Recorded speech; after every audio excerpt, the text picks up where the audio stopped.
Okay, we're learning Bava Metzia. We're in the 8th parak, 4th Mishnah. You can find it on page 143 in the handouts on the Bima. So in the previous Mishnah, we talked about people may have competing claims, so our Mishnah continues with other types of competing claims. Hamachlef par b'chamor. Somebody who exchanges a cow for a donkey. The yolda, and then the cow gives birth. So we're talking about here a case, the reason why it says hamachlef, you exchange, is because if you just bought a cow, you can't acquire an animal with kesef, with money. But if you do an exchange, say I'll give you my cow and you take my donkey, so as soon as you take the donkey, as soon as one guy takes the donkey, the other guy acquires the cow. Because that kinyan takes place, that exchange takes place when one is taken. Somebody who sells his female slave, Yolda, and then she gives birth.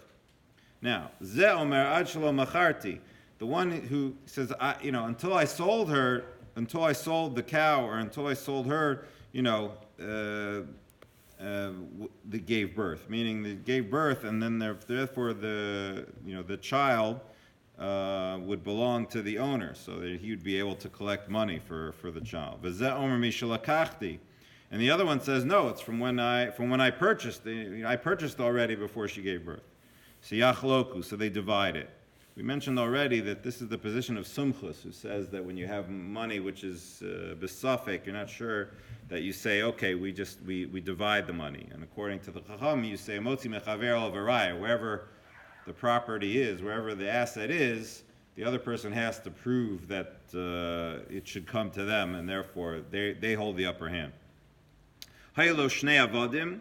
The person has two servants, echad galo ve'echad katan, one who's strong and strapping, the other sort of small, weak. V'chein shtei sados, so somebody has two fields, achas gadol v'achas katana, one's a big one, one's a small one. Halokeach amar gadol lakachti. The buyer says, I bought the large,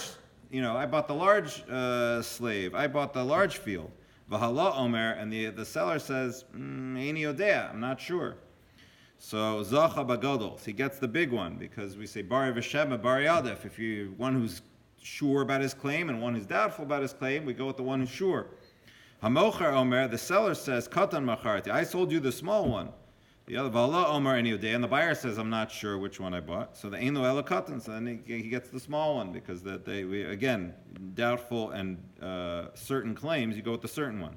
Ze omer gadol v'ze omer katan. One says the buyer says, I got the big one, and the seller says, no, I gave you the small one. So yishava hamocher shakatan machar.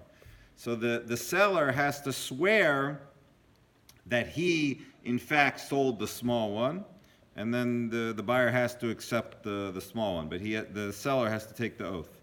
Ze omer eini yodea, v'ze omer eini yodea. What if they both say, we're not sure which one we actually sold? So then yachloku, then they would divide it. Again, this is the position of Sumchus, who says that you divide when you're not sure, as opposed to the Chachamim would say motzi mechaver al varaya, that you have to bring a proof from the person who's the one who wants to take it out of somebody else's pocket would have to bring the proof.